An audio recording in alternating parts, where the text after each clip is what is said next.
Hey guys, hi everyone. Good morning, good afternoon, good evening. Whenever you are watching this session, the smallest, the tiniest session of GST, it's the right time. Within a span of less than an hour, guys. अभी तक one shot में लगता है दोस्तों एक chapter एक session में complete होगा तो कितना लंबा सेशन होगा, but not in to this chapter accounts and records. बहुत छोटा सा चैप्टर है गाइस, बट छोटा चैप्टर को हल्के में नहीं लेना चाहिए. एक बार बच्चों ने ले लिया था हल्के में और इंस्टीट्यूट ने उस अटेम्प्ट में इस चैप्टर से 10 नंबर का क्वेश्चन पूछ लिया. 5-5 नंबर के दो क्वेश्चन आए थे. तो can you actually imagine how unpredictable the institute has become. मैं इसे अगर बोलूंगा तो ये बहुत वेरी इंपॉर्टेंट वाले चैप्टर्स में से कभी भी नहीं था, लेकिन 10 नंबर का इस चैप्टर में से पूछा जाना दोस्तों कहीं ना कहीं आईब्रोज रेज करता है कि हम प्रिडिक्ट कर ही नहीं सकते हैं कि इंस्टीट्यूट अब क्या पेपर सेट करेगा. इस छोटे से सेशन के क्या फीचर्स हैं गाइस, फटाफट देखते हैं.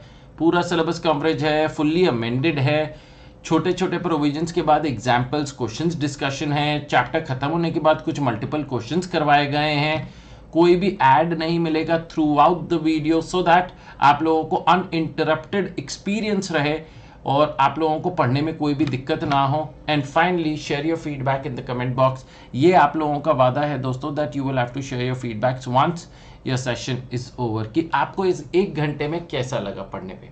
ज़्यादा टाइम नहीं लूंगा guys. All the best and see you in the next video.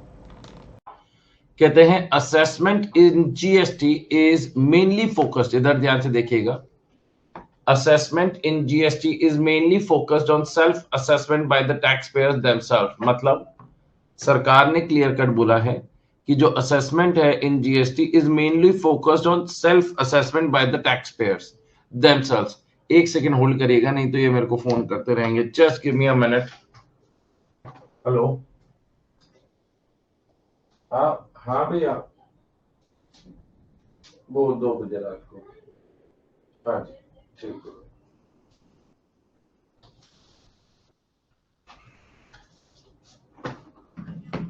हाँ जी guys, sorry. Every taxpayer is required to self-assess the taxes payable and furnish a return for each tax period. ये आपकी खुद की responsibility होती है दोस्तों कि आपका जो भी टैक्स बनता है वो आपको खुद जाके जमा कराना पड़ता है. मतलब आपकी output tax liability, input tax credit, the remaining amount वो आपको सेट ऑफ करने के बाद खुद से जाके जमा कराना है. सर बेसिकली अगर हमें आइडिया नहीं है तो इसी दिन के लिए तो पढ़ाई कर रहे हो भैया, क्योंकि ज्यादातर जनता को आइडिया नहीं है. तो आप लोग दोस्तों उनकी मदद करेंगे और उसके लिए उनसे चार्जेस लेते हैं, तभी तो आज हम इतनी मेहनत कर रहे हैं. The period for which return is required to be filed. The compliance verification is done by the department through scrutiny of returns and or investigation. Thus, the compliance verification is to be done through documentary checks rather than physical controls.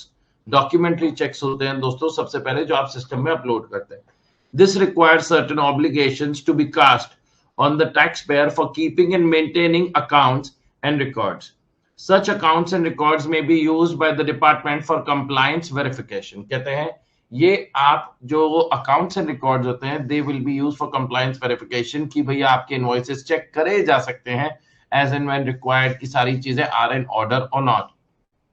सरकार ने कहा every registered person shall keep and maintain all records at his principal place of business. सरकार ने क्या बोला? Every registered person shall keep and maintain all records at his principal place of business. Principal place of business का मतलब क्या है? जहां पर आपका बेसिकली हेड ऑफिस है, जहां से आप मेनली अपना सारा बिजनेस को कंडक्ट करते हैं. Responsibility has been casted on the owner or operator of warehouse or godown or any other place used for storage of goods and on every transporter to maintain specified records even if they are not registered under GST. क्या बोला है दोस्तों? चाहे आप GST के under registered हो या नहीं हो, it has nothing to do with accounts and records after all. हाँ, कई जगह जब लोग रजिस्टर्ड होते हैं, कई स्पेसिफिक चीजें करते हैं तो उन्हें स्पेसिफिक डॉक्यूमेंट्स अकाउंट्स मेंटेन करने के लिए बोला गया आगे के प्रोविजंस में. लेकिन guys, just because you have to maintain your books of accounts does not mean you have to get enrolled under the GST law. All right guys, they need not enroll for this purpose. Next, क्या sir mandatory आजकल के जमाने में कि electronic form में ही करा जाए? देखो, electronic form is no doubt more convenient, लेकिन हमारा देश इतना डेवलप नहीं हुआ है कि हर जगह सिस्टम लैपटॉप वगैरह पहुंचे हैं। तो सरकार ने आज की तारीख में मैंडेटरी नहीं किया है कि आप इलेक्ट्रॉनिक फॉर्म में ही अपने बुक्स ऑफ अकाउंट्स मेंटेन करें, जबकि जो टैक्स जमा कराना होता है उसमें भी सरकार ने एक जगह over the counter payment allow करी है। मतलब आप बैंक जाके भी टैक्स जमा करा सकते हैं कैश में, लेकिन वहां पर सरकार ने, आप देखेंगे आने वाले चैप्टर में, लिमिट लगा रखी है। कहते हैं it is not mandatory to maintain the accounts in electronic form. Accounts and records may be maintained either electronically or manually. क्या बोला है? It is not mandatory to maintain the accounts in electronic form. Accounts and records may be maintained either electronically or manually. Further, there is no prescribed format for maintaining the accounts. There is no prescribed format कि आपको ऐसे ऐसे ही books of accounts maintain करनी है। जैसा आप अपने accounting करते हैं वैसे आप accounting करिए और अपने books of accounts को maintain करिए। कहते हैं accounts and other records, section 35 कहते हैं every registered person shall keep and maintain at his principal place of business as mentioned in the certificate of registration a true and correct account of. तो ये सबसे पहले कि इसके ऊपर responsibility लगाई गई, एक रजिस्टर्ड पर्सन के ऊपर लगाई गई। रजिस्टर्ड कहां पर हो आप? Under the GST act. तो कहते हैं every registered person shall keep and maintain at his principal place of business as mentioned in the certificate of registration a true and correct account, true and correct statement of production or manufacture of goods, inward and outward supply of goods or services, stock of goods, ITC availed, output tax payable and paid, and such other particulars as may be prescribed. ठीक है भाई, ये तो आप लोग समझते हैं दोस्तों कि ये रजिस्टर्ड पर्सन को, this is the basic information that he will have to keep, provided that where more than one place of business is specified in the certificate of registration, the accounts relating to each place of business, the accounts relating to each place of business shall be kept at such places of business. मतलब अगर आपके पास दो branches हैं, चाहे वो separately registered हो या ना हो, लेकिन सरकार ने कहा कि अगर आपके दो ब्रांचेस हैं, एक पीपीओबी है, एक एबीओबी है, तो एपीओबी की बुक्स एपीओबी के एड्रेस पर ही होनी चाहिए। मतलब एपीओबी की बुक्स पीपीओबी पर नहीं होनी चाहिए, पीपीओबी की बुक्स पीपीओबी के पास होनी चाहिए, और एपीओबी मतलब एडिशनल प्लेस ऑफ बुक्स की, एडिशनल प्लेस ऑफ बिजनेस की बुक्स ऑफ अकाउंट्स वहीं पर होनी चाहिए। अच्छा भाई, एनालिसिस बहुत इजी है दोस्तों। आज तो आप लोग ना, जल्दी छुट्टी हो जाएगी, तो जल्दी जब छुट्टी होती है तो बच्चों को अलग ही खुशी मिलती है, वो वाली हालात हैं दोस्तों आज। Who is required to maintain books of accounts and at which place? Who is required to maintain books of accounts? किनको books of accounts maintain करना है और कहां पर maintain करना है? तो कहते हैं every registered person shall keep and maintain books of accounts at his principal place of business PPOB and books of accounts relating to additional place of business APOB as mentioned in the certificate of registration. तो जो registered person है दोस्तों, वो अपनी books of accounts कहां maintain करेगा दोस्तों? पीपीओबी, एबीओबी, अगर एबीओबी है तो, एपीओबी है तो।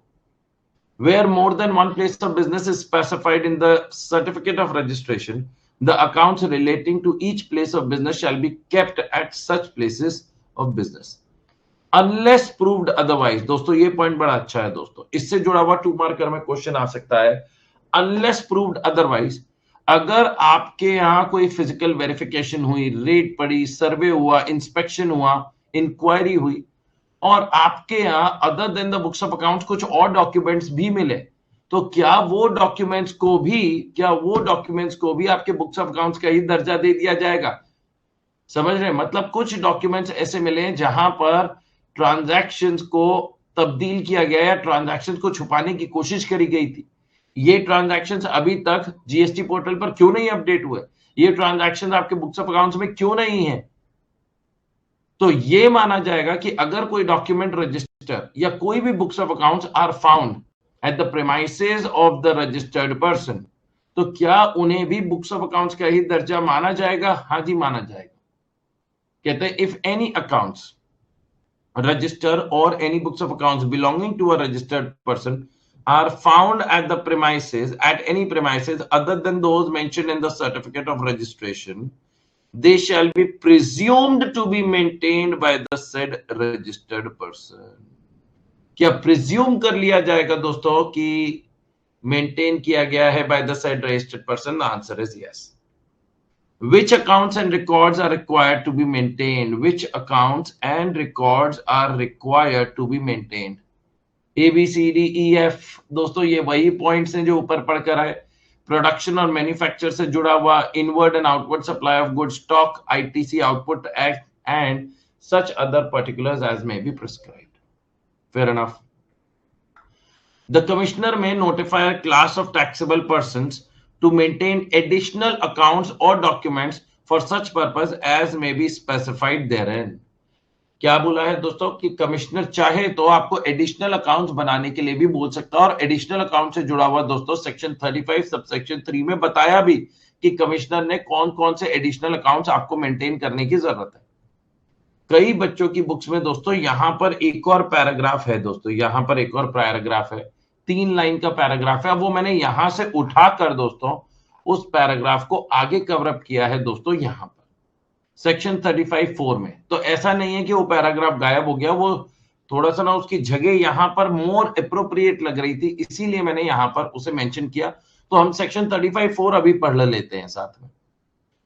कहते हैं where the commissioner considers, who is the commissioner here? The commissioner of GST, not the commissioner of police और the commissioner of income tax. He is the commissioner of GST. Considers that any class of taxable person is not in a position to keep and maintain accounts in accordance with the provisions of this section.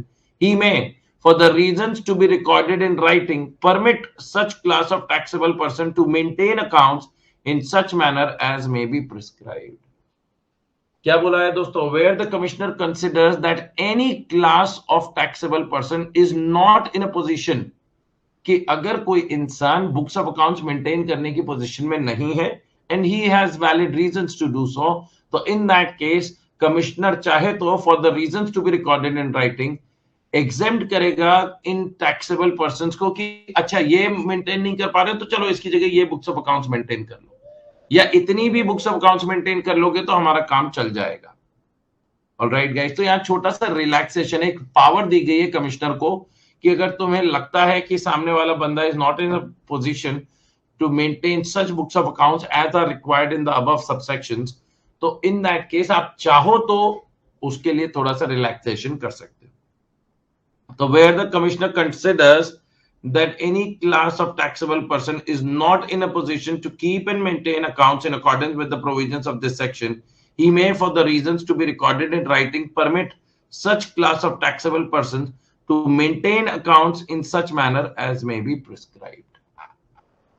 आइए guys, अब वापस चलते हैं guys section 35 subsection 2.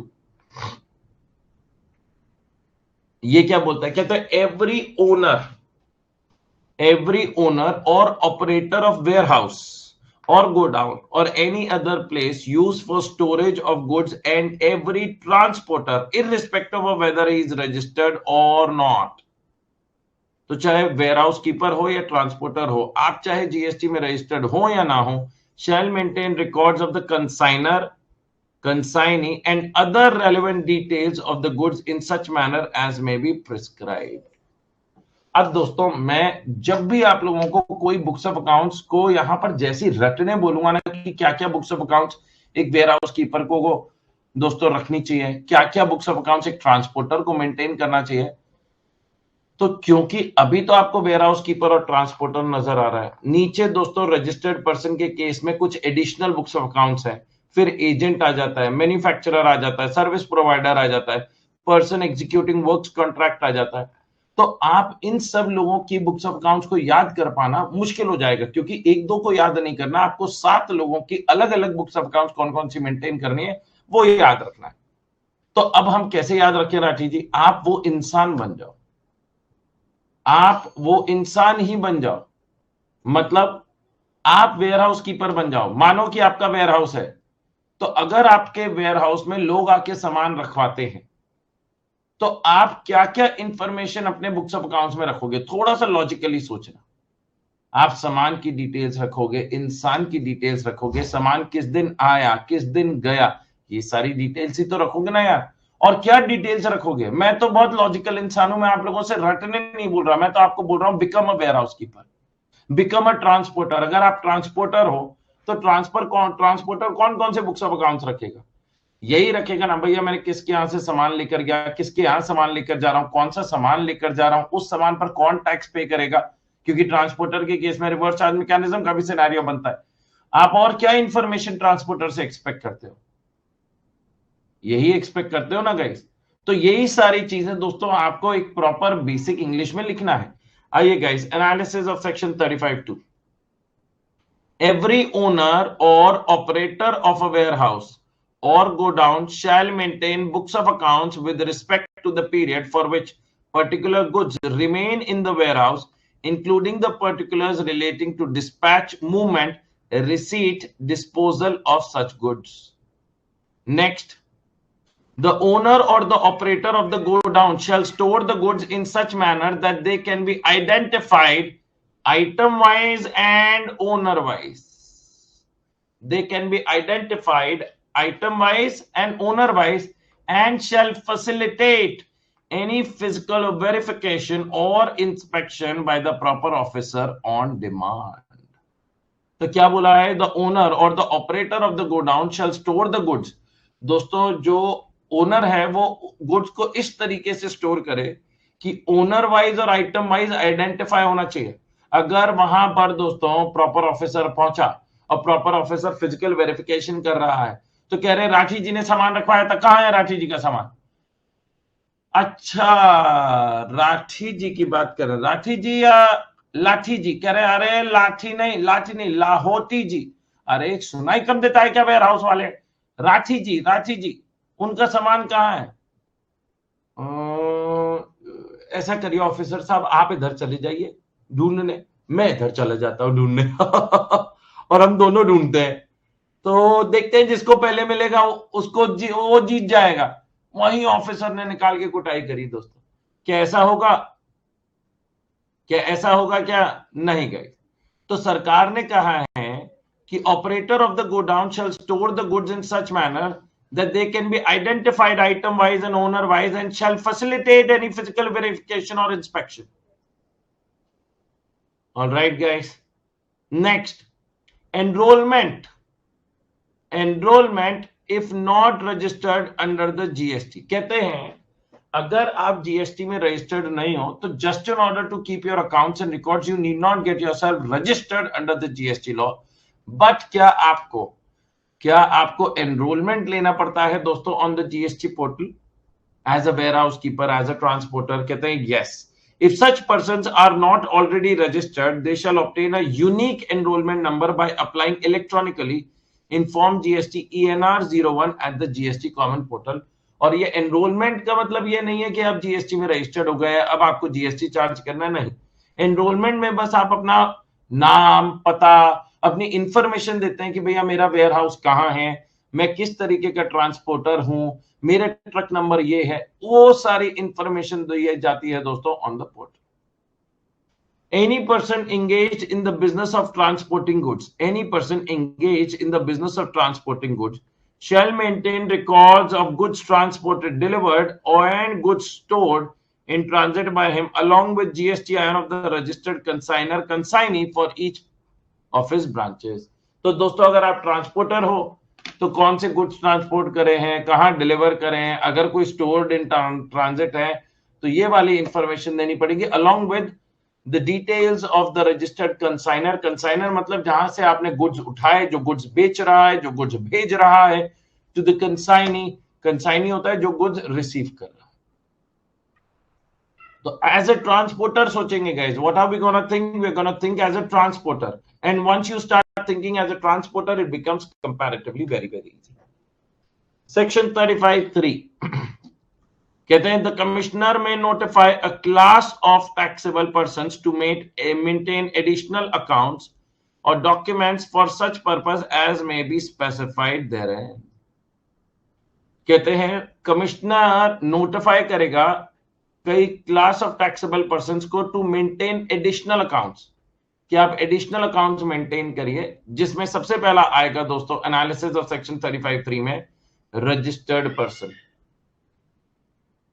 कौन आएगा दोस्तों? Registered person.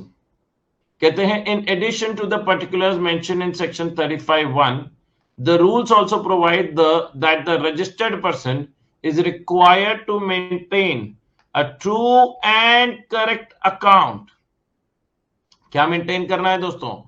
True and correct account maintain करना है दोस्तों of the goods imported, services imported, the goods exported, the services exported, supplies attracting payment of tax on reverse charge along with relevant documents including invoices, bill of supply, delivery challan, credit notes, debit notes, receipt voucher, payment voucher and refund vouchers। तो मतलब सारे documents दोस्तों other than the basic tax invoices वो documents में maintain करने हैं। Separate accounts of advances, receipt, paid and adjustment, particulars of जिनसे आप सामान खरीदते हो और जिनको आप सामान बेचते हो उन सबके नाम पता। Name, complete address of suppliers from whom he has received the goods or services chargeable to tax. Name and complete address of the person to whom he has supplied। तो जो आपके क्रेडिटर डेटर्स हैं उनकी पूरी information होनी चाहिए। Next, particulars of the complete address of the premises where the goods are stored. तो जैसे वेयर हाउस कीपर आपका नाम पता रखेगा, आप वेयर हाउस कीपर का नाम पता रखोगे। भैया ये तो बात सही है ना, आपने अपना गुड्स लाखों रुपए का वेयर हाउस कीपर के पास रखवाया है, तो कल को कोई चोरी ना हो जाए, कोई खराब ना हो जाए, तो आप वेयर हाउस कीपर का नाम पता नहीं रखोगे क्या? बिल्कुल रखेंगे। Including goods stored during transit along with the particulars of the stock stored therein. However guys, इधर देखिएगा, अगर कोई गुड्स फाउंड आउट करे जाते हैं जो कि दोस्तों डॉक्यूमेंट्स में कहीं पर भी मेंशन नहीं है, मतलब दोस्तों ट्रांजैक्शन हो रहा था without proper documentation in order to evade the tax liability. देखो सरकार को कैसे पता चलेगा कि भैया कोई इनवॉइस मतलब कोई टैक्स लगेगा या नहीं लगेगा? The first thing that they ask you for is a tax invoice. Document की बात करते हैं तो सरकार ने कहा कि अगर कोई भी गुड्स ऐसे पाए गए जिनसे जुड़ा हुआ डॉक्यूमेंट मांगने पर आप पेश नहीं कर पा रहे हैं, तो इन दैट केस क्या वो माना जाएगा कि आप ट्रांजैक्शंस कर रहे थे ब्लैक मनी में? The answer is yes. और क्या फिर उन पर उसी तरीके से एक्शंस लगाया जाएगा? The answer is yes. कहते हैं if any taxable goods are found to be stored at any place other than those so declared without the cover of any valid document, the proper officer shall determine the amount of tax payable on such goods as if such goods have been supplied by the registered person। Next, कहते हैं a supplier is required to maintain following records relating to stock of goods and tax details। However, a supplier who has opted for composition scheme is not required to maintain such records। इससे जुड़ा हुआ भी दोस्तों या तो RTP या PYQ में question आ चुका है कि कौन से ऐसे डॉक्यूमेंट्स हैं जो कॉम्पोजिशन स्कीम डीलर को फॉलो करने की जरूरत नहीं। पहला है स्टॉक ऑफ गुड्स, दूसरा है डिटेल्स ऑफ टैक्स। क्यों भैया? क्योंकि सरकार कहती है भैया आपके पास कितना सामान आया कितना गया उससे मतलब नहीं है, हमारे को तो मतलब है कितनी सप्लाई हुई, क्योंकि जो आपका टर्नओवर होगा उस टर्नओवर बेस्ड टैक्स को आपको पे करना पड़ता है। अगर गुड्स कोई लॉस्ट हो गए, डिस्ट्रॉय हो गए, तो उससे जुड़ा हुआ आपको आईटीसी वगैरह का तो वैसे भी बेनिफिट नहीं मिलना है, और अगर आप कोई आगे सामान बेचते हैं तो आगे से टैक्स कलेक्ट भी नहीं करते। तो in that case there is a small relaxation that has been provided for composition scheme supplier that they do not need to keep detailed accounts and records for stock of goods and details of taxes। Read out करते हैं guys इसे, इधर देखिए, stock of goods, stock of account of stock in respect of goods received and supplied by him, and such account shall contain particulars of the opening balance, receipts, supply, goods lost, stolen, destroyed, written off or disposed of by way of gift, free samples, and the balance of stock including raw materials, finished goods, scrap and wastage thereof। Next, details of tax। accounts containing the details of tax payable, including tax payable under reverse charge, tax collected and paid, input tax and input tax credit claim, together with the register of tax invoice, credit and debit notes, delivery challan issued or received during any tax period. So these are the information दोस्तों जो normal registered person को तो रखना है, जो आगे से tax collect करता है, आईटीसी का बेनिफिट माइनस करता है. However in case of composition scheme supplier, ये दोनों अकाउंट्स आपको मेंटेन करने की जरूरत नहीं है. Next, agent. एजेंट को दोस्तों कौन कौन से दोस्तों बुक्स ऑफ अकाउंट्स मेंटेन करने की जरूरत है. अब दोस्तों आप एजेंट बन जाओ. अगर आपसे क्वेश्चन में आता है भैया एजेंट को कौन कौन से बुक्स ऑफ अकाउंट्स मेंटेन करने की जरूरत है, तो बिकम एन एजेंट. अब एजेंट को क्या क्या चाहिए होगा कि भैया मैं प्रिंसिपल के बिहाफ पर क्या सामान मैंने रिसीव किया और क्या मैंने सप्लाई किया. लेट्स से प्रिंसिपल के बिहाफ पे मैंने 100 प्रोडक्ट रिसीव करे तो उनकी डिटेल्स, और प्रिंसिपल के बिहाफ पर मैंने 70 प्रोडक्ट्स बेच दिए उसकी डिटेल्स, प्रिंसिपल और मेरे पैसों का हिसाब की डिटेल्स, प्रिंसिपल से ऑथराइजेशन है कि भैया मैं आपके बिहाफ पे सामान को बेच सकता हूं, आपके बिहाफ पे सामान को रिसीव कर सकता हूं. यही तो चीजें एजेंट रिक्वायर करेगा. एजेंट को क्या और बुक्स ऑफ अकाउंट्स मेंटेन करनी होंगी. तो पढ़िए गाइस, ये जो मैंने आप लोगों को पॉइंट्स पढ़े वही दोस्तों ये पांचों पॉइंट्स में यहां कवर्ड है. एक बार ये पॉइंट्स पढ़कर बताइए मेरे को क्या आप लोगों को समझ में आया.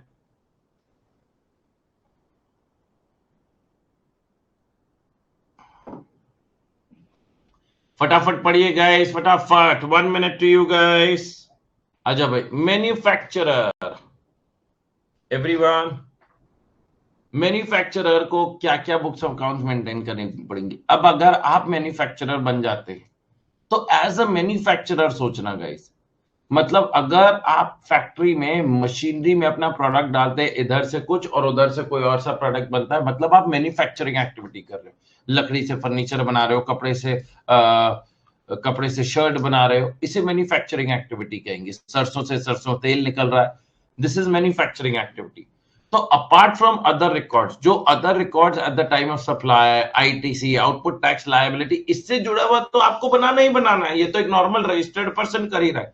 लेकिन because you are a manufacturer, you will also have to keep accounts of, कहते हैं every registered person manufacturing goods has to maintain monthly production account showing quantitative details of raw materials, services used in the manufacture, and quantitative details of the goods so manufactured, including the waste and the byproducts thereof. क्योंकि आप manufacturing activity करते हो तो कुछ waste निकल जाता है, तो वो सारी डिटेल्स आपको क्या करनी है दोस्तों, यहां पर इंफॉर्म करनी है. ठीक है जी, मतलब उन सारी डिटेल से जुड़ा हुआ आपको अकाउंट्स एंड रिकॉर्ड्स मेंटेन करने हैं. Next, service provider. Service provider को क्या क्या अकाउंट्स एंड रिकॉर्ड्स मेंटेन करने चाहिए. Become a service provider by yourself. कहते every registered person supplying services has to additionally maintain the accounts showing quantitative details of goods used in the provision of services, details of input services utilized and the services supplied. Basic है दोस्तों, मतलब बहुत ही elementary चीजें यहां पर अपन पढ़ रहे हैं. कोई भी ऐसी चीज नहीं बता रहा हूं जो आप लोगों के ना पल्ले पड़े. अगर मैं आज क्लास में ना भी हूं ना, तो दोस्तों आप लोग इतने शाने बच्चे हो कि इन सबको समझ सकते हो कि भैया आपने क्या गुड्स यूज करे in order to provide services, details of input services, क्या सर्विसेज ली in order to provide services, वो सारी इंफॉर्मेशन सर्विस प्रोवाइडर को रखनी पड़ेगी. Next, person executing works contract. ध्यान से देखिएगा, अगर आप वर्क्स कॉन्ट्रैक्ट कर रहे हैं, वर्क्स कॉन्ट्रैक्ट क्या होता है दोस्तों, जहां पर आप सप्लाई ऑफ गुड्स और सर्विसेज करते हैं which generally relates to an immovable property. तो दोस्तों सबसे पहले आप किसके लिए वर्क्स कॉन्ट्रैक्ट कर रहे हैं उसका नाम पता, कौन से आपने सामान खरीदे हैं for providing execution of works contract. दूसरा, कितना आपका सामान यूज हो गया है. तीसरा मतलब चौथा, आपके पेमेंट का हिसाब. पांचवा, आप एज अ वर्क्स कॉन्ट्रैक्टर जिनसे सामान खरीद रहे हो उनकी डिटेल्स. आप जिनसे सामान खरीद रहे हो उनकी डिटेल्स, जिनके लिए आप वर्क्स कॉन्ट्रैक्ट कर रहे हो उनकी डिटेल्स, क्या क्वांटिटी खरीदी, वैल्यू का खरीदा उसकी डिटेल्स, कितना यूज करा उसकी डिटेल्स, एंड फाइनली जिसके लिए आप ये कॉन्ट्रैक्ट कर रहे हो उससे पैसा नहीं लोगे, पेमेंट का details. Everyone clear about it? आ जाओ भाई। तो पर्सन एग्जीक्यूटिंग वर्क्स कॉन्ट्रैक्ट कहते हैं every registered person executing works contract shall keep separate accounts for works contract showing the name and address of the person on whose behalf the works contract is executed, description, value and quantity wherever applicable of goods or services received for the execution of works contract. Next, description, value and quantity wherever applicable of goods and services utilized in the execution of works contract. Next, the details of payment received in respect of each works contract and the name and addresses of suppliers from whom he received goods or services. ये सारी details एक works contract वाले को maintain करनी होंगी। Alright guys, आइए next, how the accounts and records will be maintain. Accounts and records कैसे maintain करी जाएंगी? आइए भाई, कहते हैं रिकॉर्ड्स में भी मेंटेन मैनुअली, जैसा अपन लोगों ने देखा कि जो रिकॉर्ड्स हैं दोस्तों आप वो मैनुअली मेंटेन कर सकते हैं। लेकिन दोस्तों ये जो आपकी ईच बुकलेट होनी चाहिए, क्योंकि एक बुक कहीं ना कहीं तो खत्म हो जाती है, जैसे सेल्स रजिस्टर है, अब कितना ही बड़ा रजिस्टर हो, आपकी बहुत सेल्स होती है तो वो खत्म हो जाएंगी, तो वो सीरियली नंबर्ड होनी चाहिए। Each volume of books of accounts maintained manually by the registered person shall be serially numbered. वो क्या होना चाहिए? serially numbered होना चाहिए। Next, records may be maintained in electronic form. Records दोस्तों कौन से फॉर्म में मेंटेन करे जा सकते हैं? इलेक्ट्रॉनिक भी करे जा सकते हैं और मैनुअली भी। जो बड़े बड़े शहरों में होते हैं दोस्तों वो ज्यादातर इलेक्ट्रॉनिकली फॉर्म में ही मेंटेन करे जाते हैं। कहते हैं अकाउंट्स में भी मेंटेन्ड इन इलेक्ट्रॉनिक फॉर्म। कहते हैं books of accounts include any electronic form of data stored on any electronic device. The registered person may keep and maintain such accounts and other particulars in electronic form stored on any electronic device and records so maintained shall be authenticated by means of a digital signature. ये तो आप जानते हैं दोस्तों कि books of accounts electronic form में होते हैं। they should be authenticated by a digital signature. आपको कैसे पता चलेगा कि ये जो बुक्स ऑफ अकाउंट्स है वो सही है या नहीं है? वो ऑथेंटिकेटेड होनी चाहिए। ठीक है जी। नेक्स्ट, प्रॉपर बैकअप होना चाहिए गाइस, प्रॉपर बैकअप होना चाहिए। व्हाट इफ कल को जिस सिस्टम में आपका डेटा था दोस्तों वो सिस्टम खराब हो गया, वो सिस्टम जल गया, वो सिस्टम टूट गया, तो क्या आपका इंफॉर्मेशन अनट्रेसेबल हो जाएगा? The answer is no. कहते हैं proper electronic backup of records shall be maintained and preserved in such manner that in the event of destruction of such records due to accidents or natural causes, the information can be restored within a reasonable period of time. तो क्या दोस्तों proper backup होना चाहिए? The answer is yes, so that अगर किसी भी वजह से आपका डेटा खो जाता है तो इट कैन बी दोस्तों restored with in a reasonable period of time. क्या दोस्तों ये जो रजिस्टर्ड पर्सन है maintaining electronic documents, the registered person maintaining electronic records shall produce on demand the relevant records or documents duly authenticated by him in hard copy or in any electronically readable format. कहते registered person maintaining electronic record shall produce on demand the relevant records. जब proper officer आएगा दोस्तों तो वो relevant records maintain करेगा। Relevant records दोस्तों उसको क्या करना होगा? पेश करा जाएगा by the assessee to the proper officer. Hard copy में दे रहे हैं तो अच्छी बात है, लेकिन अगर electronically readable format pen drive दे रहे हैं या कुछ आप लिंक के थ्रू आप उनको इंफॉर्मेशन दे रहे हैं तो दोस्तों वो उसे बोलते हैं electronically readable format. Next, where the accounts and records are stored electronically. अगर अकाउंट्स और रिकॉर्ड्स stored electronically हैं by any registered person, अगर accounts or records are stored electronically, he shall on demand provide the details of such files, password of such files and explanation for codes used wherever necessary. अब आपकी password protected file थी और वो आपने assessing officer को दे दी। अब assessing officer ने कहा भैया पासवर्ड क्या है? कह रहे हैं बूझो तो जाने। क्या बूझो तो जाने? जल्दी बताओ पासवर्ड क्या है? कह रहे याद नहीं आ रहा, भूल जाते हैं। फॉरगेट पासवर्ड पे क्लिक करिए। इतना कुटाई करेगा दोस्तों। क्या आपको पासवर्ड बताने पड़ेंगे so that the document can be read out, the document can be seen? The answer is yes. तो कहते हैं he shall on demand provide the details of such files, password of such files and explanation for codes used where necessary for access and any other information which is required for such access along with the sample copy in print form of the information stored in such files. Next, no entry to be erased or overwritten. क्या आप कोई entry को हटा सकते हैं, overwrite कर सकते हैं? नहीं।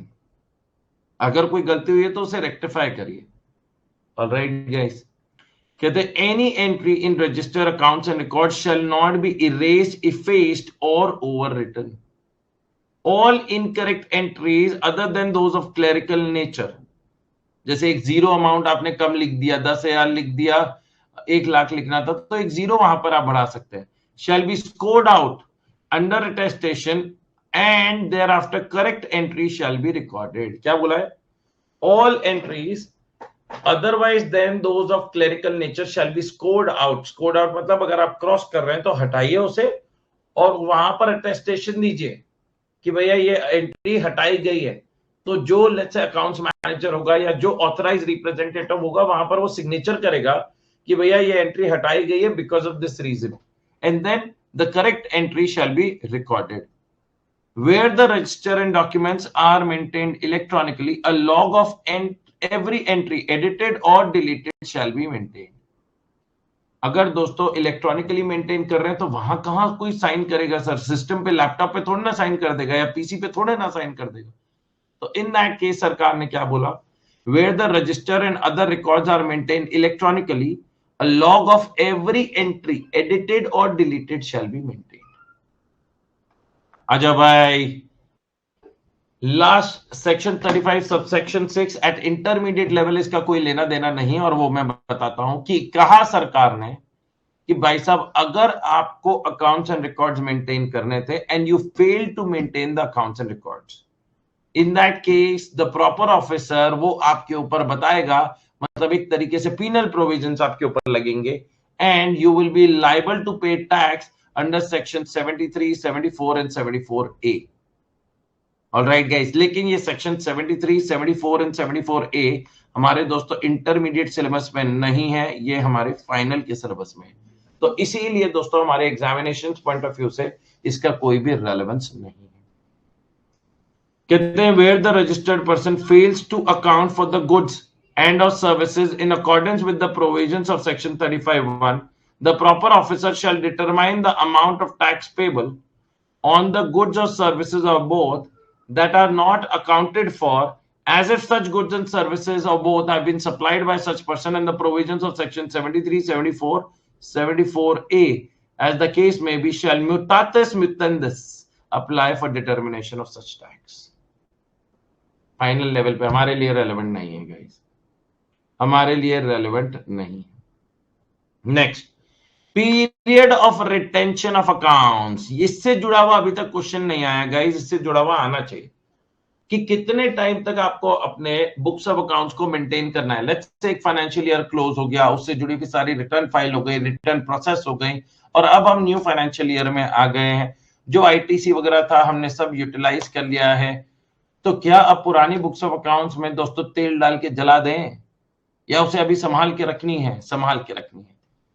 कितने टाइम के लिए दोस्तों? 72 months from the due date of furnishing annual return for the year pertaining to such accounts and records. तो कहते हैं every registered person required to keep and maintain books of accounts shall retain them until the expiry of 72 months from the due date of furnishing of annual return for the year pertaining to such accounts and records.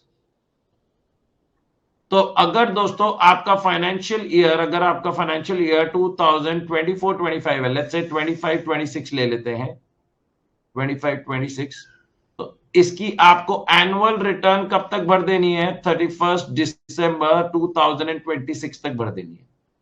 ये आपकी आखिरी तारीख होती है, this is the due date.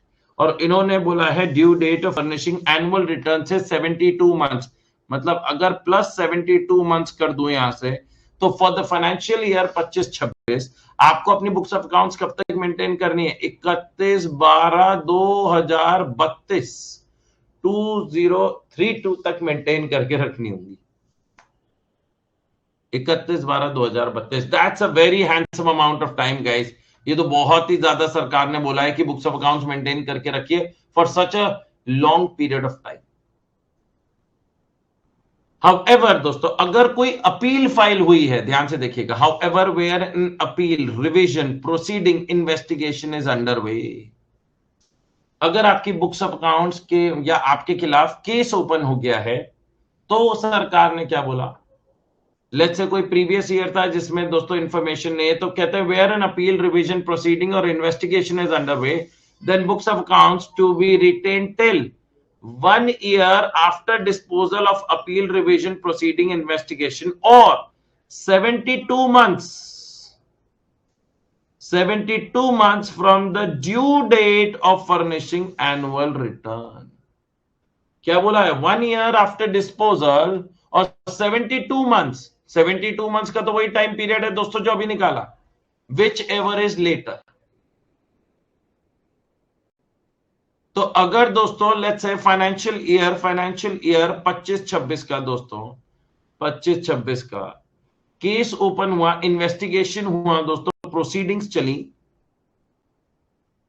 और proceedings दोस्तों खत्म हुई, प्रोसीडिंग्स एंड हुई guys, ends on let's say कोई भी एक तारीख ले लेता हूं 1/5/2032। तो सरकार ने क्या बोला कि अगर जिस साल प्रोसीडिंग्स एंड हुई हैं, जब प्रोसीडिंग्स एंड हुई हैं उससे एक साल ले लो, प्लस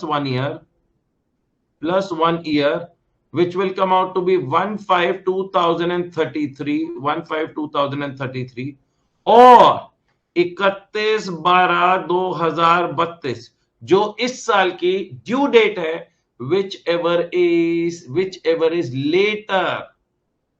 मतलब दोस्तों इन दिस सिनेरियो आपको बुक्स ऑफ अकाउंट्स कब तक मेंटेन करके रखनी पड़ेगी? 1/5/2033 तक। 1/5/2033 तक आपको अपनी बुक्स ऑफ अकाउंट्स मेंटेन करके रखनी पड़ेगी। Is everyone clear about it guys? और अगर प्रोसीडिंग्स अगर एंड हो जाती हैं लेट्स से ऑन 1/8/2029 तो in this scenario, in this case दोस्तों, यहां से लेकर 1 ईयर अगर अपन काउंट करें तो 1/8/2030 और 31/12/2032 विच एवर इज लेटर। तो in that case the date जब तक आपको अपने बुक्स ऑफ अकाउंट्स को रिटेन करना है, डिस्कार्ड नहीं करना है, डिस्पोज ऑफ नहीं करना है, वो 31/12/2032 ही है।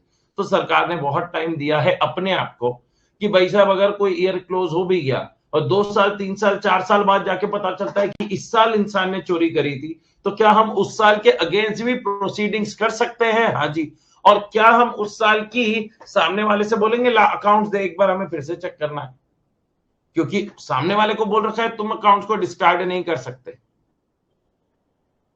ऑलराइट गाइस, तो यहां पर ऐसा नहीं है जैसे अपन होता है ना क्लास 5th से 6th में आए तो 5th क्लास की बुक्स अपन ने अपने जूनियर को दे दी, कह रहे ले बेटा तू पढ़ लियो, ऐसा नहीं है। यहां पर दोस्तों from the due date of furnishing annual return से 72 महीने का टाइम दिया गया है, 72 मंथ्स का टाइम दिया गया है। मतलब इतने टाइम तक आपको अपनी बुक्स ऑफ अकाउंट्स रिटेन करनी होगी। This brings us to the end of the chapter guys. हमारा यहां पर चैप्टर खत्म होता है। क्वेश्चंस प्रैक्टिस करने में दोस्तों हार्डली हमें 10 से 12 मिनट लगेंगे, क्योंकि इस चैप्टर का आप लोग समझ सकते हैं दोस्तों कि 10 से 12 मिनट से ज्यादा का आपका कोई पॉइंट भी नहीं है। आइए गाइस, प्रैक्टिकल क्वेश्चंस में इसमें देखो एक ऐसा क्वेश्चन जो कितनी बार आया लेकिन अभी तक एग्जाम में नहीं आया, ध्यान से देखना, और यू जस्ट नेवर नो कि अब ये आप लोगों को मे के पेपर में मिल जाए। Mr. Sky is engaged in the business of trading of mobiles. He is eligible for composition scheme and has opted for the same. He seeks your advice for records which are not required to be maintained by him as a composition taxable person. तो दो चीजें थी, stock of goods and details of tax. ये ऊपर का point ditto तार के नीचे लिखा हुआ है दोस्तों, दोस्तों बुक्स ऑफ अकाउंट्स यहां पर देखिएगा, stock of goods and details of tax. इसको रीड आउट करिए guys, read out, 60 seconds to you guys, read out करिए दोस्तों। कि बेसिकली रीड आउट इसलिए करवाता रहता हूं सो दैट कुछ भी चीज आप पढ़ते हैं ना तो दिमाग में थोड़ी थोड़ी सेट होने लग जाती है।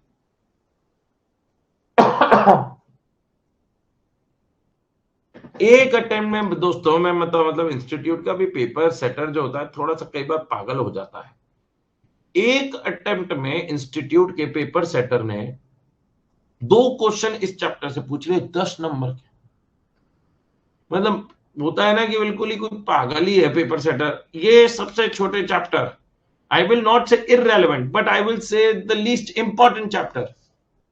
अगर मेरे को कैटेगरी ए बी सी में डालना है ना दोस्तों तो this will fall in category C, ये कैटेगरी सी में आएगा गाइस। तो in that case, in that scenario दोस्तों उसमें से 10 नंबर का पूछ लिया। बट यही है ना इंस्टीट्यूट का, कहते हैं expect the unexpected, expect the unexpected. हाँ जी गाइस, पढ़ा? The due date of annual return is 31st December for GST. Yes, which you will learn in chapter number 15. Chapter number 15 में पढ़ेंगे। अब इधर ध्यान से देखिएगा। मिस्टर हर्ष मंजुला दोस्तों is engaged in the business of works contract services and requests your guidance as to specific required to be maintained by him under the GST law. तो as a works contract service पूछा गया है कि कौन कौन सी books of accounts maintain करनी है, कौन कौन से अकाउंट्स एंड रिकॉर्ड्स मेंटेन करने हैं गाइस। तो बताइए, वर्क्स कॉन्ट्रैक्ट के केस में आईसीआई स्टडी मटेरियल और पीवाईक्यू सितंबर 2024 का आया हुआ क्वेश्चन। बता भाई।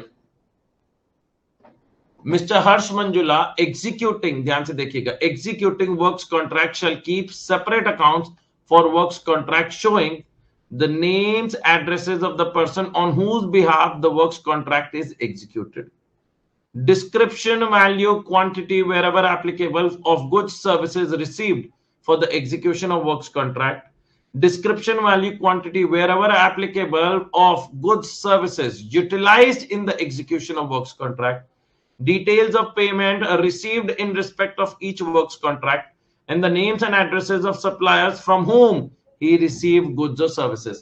तो ये अपन लोगों ने दोस्तों एग्जैक्टली ऊपर का पॉइंट नीचे उतार के रखा है। अब दोस्तों इससे जुड़ा हुआ क्वेश्चन आना चाहिए। मैं होता तो जरूर पूछता वेयर हाउस कीपर को क्या क्या रखना है। अगर वो इंडिविजुअली पूछते हैं ना तो दोस्तों यह पता होना चाहिए 3 नंबर का क्वेश्चन कि what are the documents which are required to be kept and maintained by a warehouse keeper. जैसे यहां पर आया chill chain cold, Chill Chain Cold, wow, is operating cold storage warehouse and seeks your guidance on the GST accounts and records to be maintained by them in terms of section 35। बताओ भैया, Chill Chain Colds जो कि warehouse keeper है दोस्तों, वो क्या क्या details रखेगा। वेयरहाउस कीपर को दोस्तों shall maintain records of the consignor, consignee and other relevant details of the goods in the prescribed manner। जिसके यहां से सामान आया है, हो सकता है कोल्ड स्टोरेज से डायरेक्टली दूसरे के यहां सामान चला जाए तो वो कंसाइनी हो गया। Chill Chain Cold shall also maintain books of accounts with respect to the period for which the particular goods remain in the warehouse, including कब वो आए, उनका movement, receipt, disposal of such goods. और अगर याद होगा कोल्ड स्टोरेज वाले से बोला गया था that the item should be kept owner wise and item wise so that clear identification of goods हो सके। इतने बड़े वेयर हाउस में 2500 लोगों का सामान रखा हुआ है, 1000 प्रोडक्ट है, हम उनमें से ढूंढेंगे थोड़े ना। तो it is the responsibility of the warehouse keeper to make sure, कहते हैं chill chain cold shall store the goods in such manner that they can be identified item wise and owner wise and shall facilitate any physical verification or inspection by the proper officer on demand. All right guys, ये दोस्तों बहुत ही आसान सा question 1 marker में correct incorrect बताया गया है दोस्तों। कहते हैं place of business include the place where a taxable person is engaged in business through an agent. हाँ जी, वो भी प्लेस ऑफ बिजनेस माना जाएगा। Is it valid that documents include written or printed records of any sort but does not include any electronic record? बिल्कुल गलत। आपके manual हो इलेक्ट्रॉनिक हो, दोनों के दोनों को कंसिडर किया जाता है। Mr. X contends every owner has to maintain records of the consignor and consignee only if is registered. No, अगर आप अनरजिस्टर्ड भी हैं तो भी आपको दोस्तों कंसाइनर कंसाइनी की डिटेल्स रखनी पड़ती है, जैसे कि जीटीए के केस में बोला भी था। Mister UV, a registered person imported raw materials to be used in the manufacture of finished goods. His opinion is that he is not required to maintain accounts of goods imported. कैसी बातें करते हो UV भाई। Mishtavi, a composition dealer, is of the view that she is not mandatorily required to maintain accounts of goods disposed of by way of gift. हाँ जी, क्योंकि goods disposed of by way of gift उसके stock of goods की details में आ जाता है। देखो, जहां composition dealer को बोला गया you are not required to maintain, जिसमें आ जाता है गुड्स डिस्ट्रॉयड, रिटर्न ऑफ और disposed of by way of gift of free samples. तो इससे जुड़ी हुई इंफॉर्मेशन रखने की जरूरत नहीं। क्वेश्चन नंबर 7 देखना दोस्तों, ये पीवाईक्यू सितंबर 2024 का दूसरा क्वेश्चन। जैसा कि मैंने आप लोगों को बताया था, 2 क्वेश्चन पूछ लिए सितंबर 2024 में, एक वर्क्स कॉन्ट्रैक्टर से जुड़ा हुआ और दोस्तों दूसरा वाला एजेंट से जुड़ा हुआ। एजेंट को क्या क्या मेंटेन करना पड़ेगा? अब एजेंट को दोस्तों सबसे पहले वही ऑथराइजेशन, एजेंट के बिहाफ पे जो उसने सामान लिया, एजेंट के बिहाफ पर जो सामान उसने सप्लाई किया, एजेंट से पैसों का लेन देन, अकाउंट सेटलमेंट, एंड फाइनली दोस्तों जो सामान उसने आगे बेचा उस पे जो टैक्स वगैरह कलेक्ट करे, वो सारी इंफॉर्मेशन यहां पर पूछी गई है। पढ़िए गाइस क्वेश्चन नंबर 7। बस क्वेश्चन नंबर 8 और खत्म। इसमें तो कोई एमसीक्यूज भी नहीं है गाइस, ये एमटीबी में आया हुआ एक सिंपल सा स्ट्रेट फॉरवर्ड क्वेश्चन है। Accounts and records to be maintained by a registered person, जिसमें सबसे पहला प्रोविजन वो पढ़ा था कि production and manufacture of goods, inward outward supply of goods और services, stock of goods, ITC availed, output tax payable and such other particulars. Alright guys,